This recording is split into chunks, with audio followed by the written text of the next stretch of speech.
What's good, Pyros? We got the Master 8s fused up 1 through 18 using this blue fuse, 16 to 20 seconds per foot.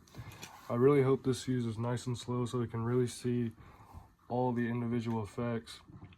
And yeah, man, let's go check this out.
Alright, we just got done lighting off the Master 8s 1 through 18.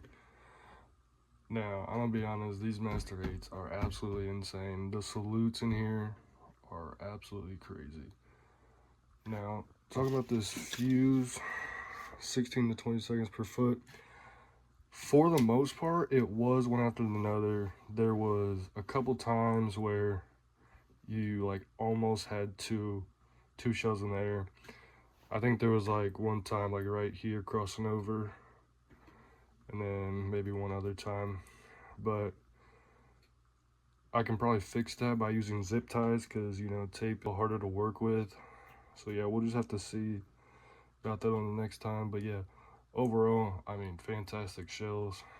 That's all that needs to be said. Thank you, Pyros. See you later.